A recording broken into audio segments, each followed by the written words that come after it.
Okay, so you want to buy a cargo ship, find a hull, hire a crew, watch the containers roll in. But here's the strange part. Global trade cannot function without you, and yet the industry you're about to enter has bankrupted more billionaires than almost any other on Earth. By the end of this video, you'll know exactly how big ships actually make money, why owning the biggest vessel in the world can still lose you a fortune, and why shipping isn't really the business most people think it is. Cargo ships come in tiers, and the tier you pick decides everything else. At the bottom, a Handysize bulk carrier. These haul grain, coal, small cargo between minor ports, too shallow for anything bigger. Price tag, $20 to $30 million. Small, flexible, boring, and one of the few ship classes that stays profitable in almost any market. Next tier up, a Panamax. Named for the old Panama Canal locks, it was built to just barely fit through. Roughly $35 to $45 million. These carry bulk commodities, sometimes containers, and they're the backbone of mid-sized trade routes. Then there's the Capesize, too big for the Panama Canal, forced to sail around Cape Horn, or the Cape of Good Hope, hence the name. These haul iron ore and coal in massive volumes. Price $50 to $70 million. And then you get to the real prize, the container ships. A mid-sized container vessel, maybe 8,000 containers, runs $90 to $120 million. But if you want the biggest ships on the planet, the ultra-large container vessels carrying over 20,000 containers each, you're looking at $150 to $200 million per ship. The MSC Irina, delivered in 2023, can carry over 24,000 containers and cost roughly $200 million. It's longer than 4 football fields. Now, where do you actually buy one? Same 3 options every time in heavy industry. First, straight from the shipyard. The biggest builders are in South Korea, China, and Japan. Hyundai Heavy Industries, Hanwha Ocean, China State Shipbuilding. You order new, wait 2 to 4 years, and pay full price. No discounts, no shortcuts. Second option, the second-hand market. Shipbrokers like Clarksons and Braemar handle resales constantly because shipping companies are always upgrading or shrinking their fleets. A 5-year-old Capesize might sell for 60 to 70% of its original price. Still functional, still earning. Third option, and this is where it gets interesting, distressed sales. When a shipping company goes bankrupt, and this happens constantly in this industry, their fleet gets auctioned off, sometimes for 30 to 40% of build cost. Hanjin Shipping collapsed in 2016, and its ships were sold off piece by piece to competitors circling like vultures. If you're patient and have cash ready, bankruptcy is where the real bargains live. Okay,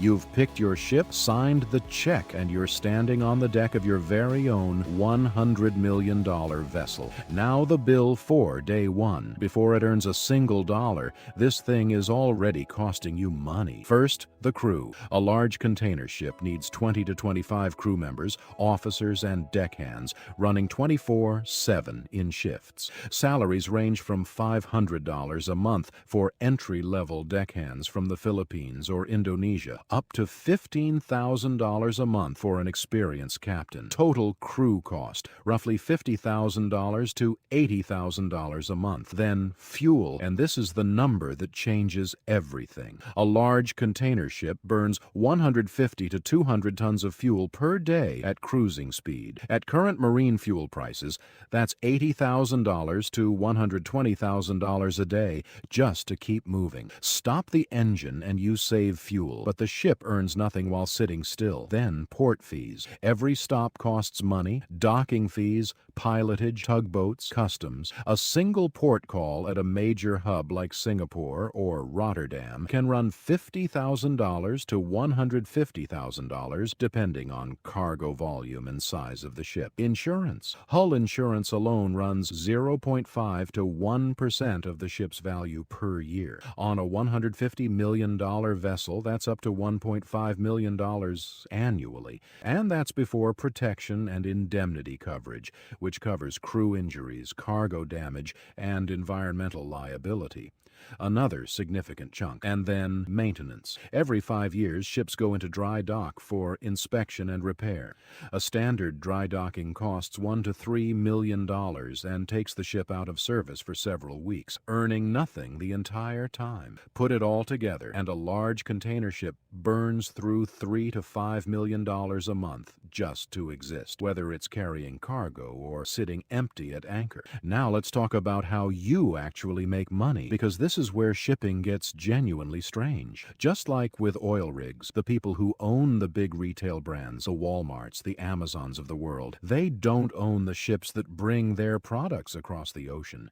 They lease space or charter entire vessels from shipping companies like Maersk, MSC, and Costco. There are two ways to make money as a ship owner. The first is the spot market, where you charter your ship out for a single voyage at whatever the current rate is. The second is a time charter, a longer contract, 6 months to several years, where someone pays you a fixed daily rate regardless of what the market does. And this daily rate is the heartbeat of the entire industry, and it is wildly, almost comically volatile. In 2020, during COVID, container shipping rates collapsed because global trade froze. A Capesize bulk carrier that normally earned $15,000 to $20,000 a day was earning $5,000, barely enough to cover fuel. Then, in 2021, everything flipped. Supply chains jammed, demand exploded, and container shipping rates went insane. Spot rates for a single 40-foot container from China to the U.S. West Coast hit $20,000, up from a normal rate of $2,000. Ship owners who had ships available were printing money. Companies like Maersk posted record profits, tens of billions of dollars in a single year, more than the company had made in the previous decade combined. Then, in 2022 and 2023, rates crashed back down as the surge in new shipbuilding orders caught up with demand. This is the pattern of the entire industry. Feast, then famine, then feast again, and you never know which one you're walking into when you sign a contract. Meet the Evergreen Group, Taiwan-based, one of the biggest container shipping companies in the world. In March 2021, one of their ships, the Ever Given, ran aground in the Suez Canal and blocked it for 6 days. An estimated $10 billion a day in global trade got stuck behind it. The company faced lawsuits, reputational damage, and Egypt's Canal Authority demanded nearly $1 billion in compensation before eventually settling. One ship, one grounding, and it disrupted the entire global economy for a week. And here's the darker history of this industry. Shipping doesn't just lose money, it sinks, literally. In 1987, the Ferry Herald of Free Enterprise capsized off Belgium minutes after leaving port because its bow doors were left open, killing 193 people. It led to a total overhaul of maritime safety regulations across Europe. In 2012, the Costa Concordia, a cruise ship, struck rocks off the Italian coast after the captain deviated from the planned route. 32 people died, and the ship, worth over $500 million, was a total loss. One of the most expensive marine disasters in history when you include the salvage operation, which alone cost $2 billion. And then there's the story of Sanko Steamship, once one of the largest ship owners in the world, operating over 200 vessels in the 1980s. When the shipping market crashed in the mid-1980s due to global oversupply of vessels, Sanko went bankrupt with debts exceeding $5 billion, one of the largest bankruptcies in Japanese corporate history at the time. Owning the most ships in the world meant nothing when the entire market turned against you at once. So keep all that in mind, because now we can calculate what you'd actually make if you bought a cargo ship today. Let's start with an optimistic scenario. You buy a mid-sized container ship for $100 million. You sign a time charter at a strong rate, say $30,000 a day, which happens during boom periods like 2021. That's about $11 million a year in gross revenue. Subtract operating costs, fuel, crew, Insurance, maintenance, roughly $4 million a month, or $48 million a year if the ship runs constantly. Wait, that doesn't work at these day rates unless you're running multiple short voyages at spot rates during a boom, where a single voyage can bring in far more than the daily charter equivalent. During the 2021 peak, some owners recouped their entire ship purchase price in under 2 years.